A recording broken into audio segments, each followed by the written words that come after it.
Ito na po mga katiyoy friend ang ating gagamiting mga kasangkapan sa ating pagluluto ng papaitan. Siyempre meron tayong bituka ng baboy, tainga ng baboy, at siyempre meron din tayong uterus part ng baboy. Kaya samahan nyo ako mga kaibigan. Ito ay nabili na natin mga katiyoy friend sa market. Ito ay malinis na. Pero atin lang itong lilinisan uli. Lalagay lang tayo ng suka. At syempre, bubudburan din natin yan ng asin. Tatanggalin lang natin yung amoy at lansa ng ating biniling parte ng karning baboy. Lalo na yung tainga mga katiyoy friend. Kailangan linisan po natin yan. Ang mga gilid-gilid. Himas-himasin. At yung bituka. Ganun din ang gagawin natin mga kaibigan. Para walang amoy ang ating nilulutong papaitan. Siyempre, huhugasan natin yan ng 3 beses. Hanggang sa malinis na yung ating mga lamang loob. Kailangan himas-himasin natin yan. Dubling paglilinis mga kaibigan.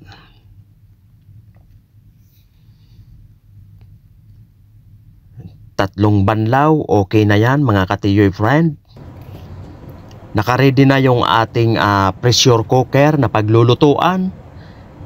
Ilagay na po natin yung ating mga biniling parte ng karne ng baboy. Maglalagay lang tayo ng luya,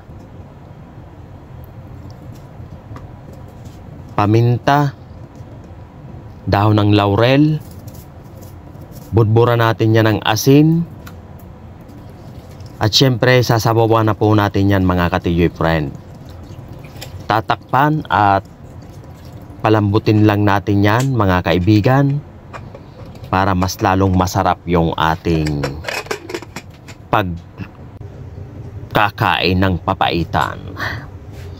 Nakaready na yung ating paglulutuan mga kaibigan. Maggigisa na po tayo ng ating mga sangkap. Ilagay na po natin yung luya at sibuyas. Igisa lang natin yan mga katiyoy friend. Antayin lang natin na maamoy natin yung aroma ng ating luya at sibuyas.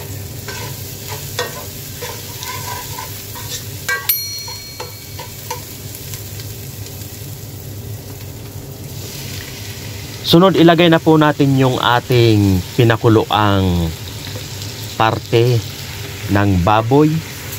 Hiniwa lang natin yan sa tamang laki. Halo-halo lang tayo mga kaibigan.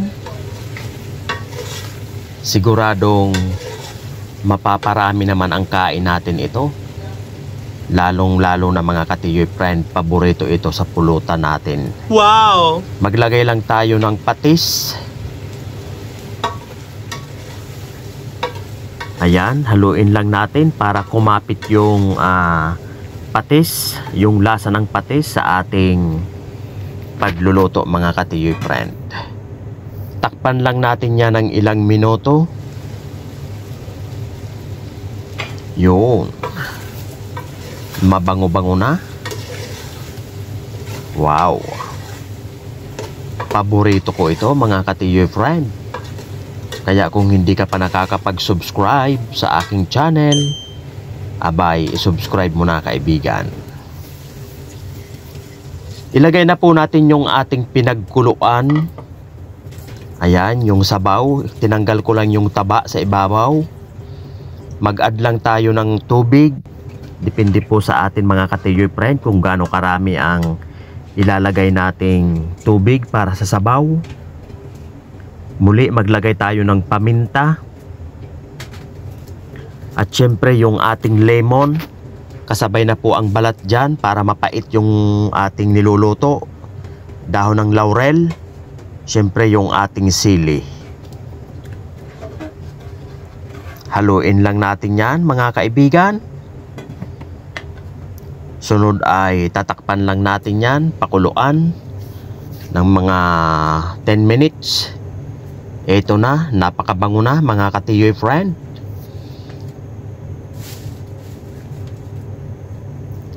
At ito na yung ating gagamiting papaitan powder. Ilagay na natin.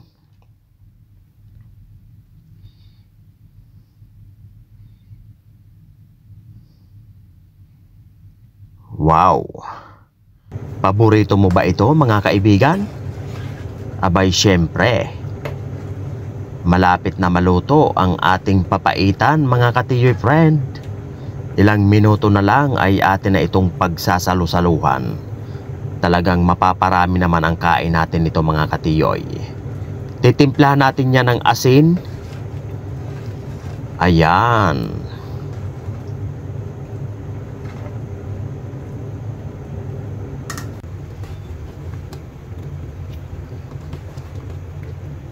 Yun. Wow! Dahil tinimplahan na natin yan mga katiyoy friend, okay na po yan, luto na yan. Kaya isasali na natin yan sa ating mangkok at tayo'y makapagsimula na sa ating pagkain. Woo! Thanks for watching!